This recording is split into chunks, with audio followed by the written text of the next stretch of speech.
believer in both the art and science of sales. I think some of the best sales reps really embrace both aspects of the role. I think historically we've always really thought about the art as being inherent, either you have it or you don't. And I think that the science is becoming just as important in terms of, are you talking to the right people? Are you delivering the right message? And are you doing it at the right time?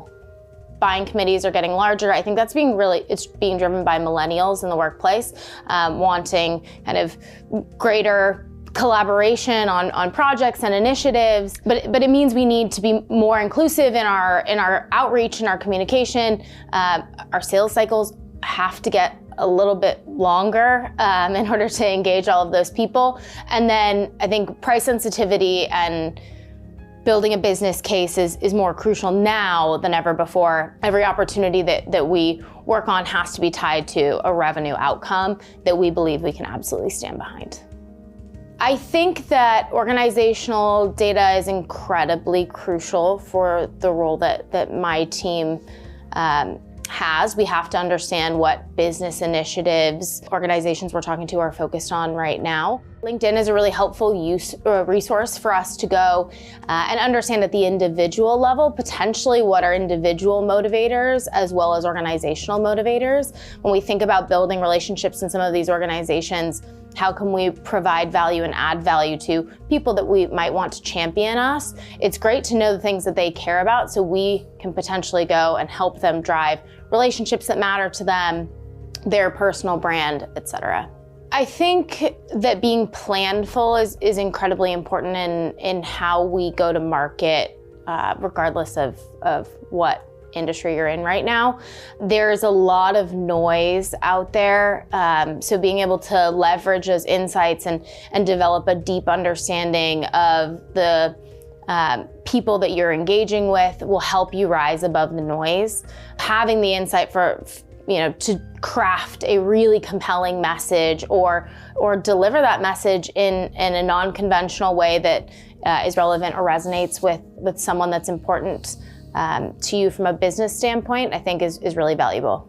We use LinkedIn Sales Navigator to ensure that every interaction that we have with prospects or customers adds value to them. So it's really important that we understand the people that we're speaking to, both their roles and responsibilities, as well as what's important to them and their focus areas. So we leverage the technology and the data both to engage and sometimes get creative in connecting with people, understanding how our network can support that, and then ensuring that when we do connect and have the ability to engage with them, we are relevant in our messaging. I think that doing more with less has been a mantra for a while now. What it actually means to me is, how do we enable our reps with the right data to be their best, so that when you do have an opportunity to deliver that message, it's a compelling one. We're really pushing engagements that have meaningful impact to the business that we are speaking to. A woman named Samantha McKenna, she's a thought leader on LinkedIn actually. She still preaches to this day the advice that she gave me as a seller, which was, show me you know me. And I push my team to do this in every engagement that they have, especially net new engagements. Show me that you've taken the time to understand the things that I care about, what messages might resonate with me, what is my purview, so that what you deliver to me is relevant and valuable. We actually drive an enterprise team selling motion at Outreach, where our account executives orchestrate the engagement with their prospects or customers across a very large cross-functional team, including SDRs and SCs, executives. I would say that LinkedIn Sales Navigator is the hub for where they partner with SDRs on an engagement strategy and understand an organization and how they plan to go after that organization. I think a really good example is an organization that we work with today. We are actively driving an expansion opportunity. We're doing that with a shared services part of the organization, and we realized very quickly that while the shared services organization can make a buying decision, we have a better shot if we can influence the business users as well.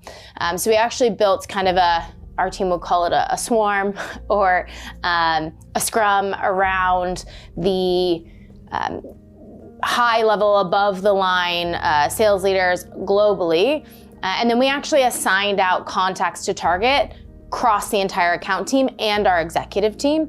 It actually allowed us to not only influence the existing cycle, but put a halt to an RFP that would have slowed down our deal. So we were able to actually drive that opportunity to close a quarter earlier than we thought we could.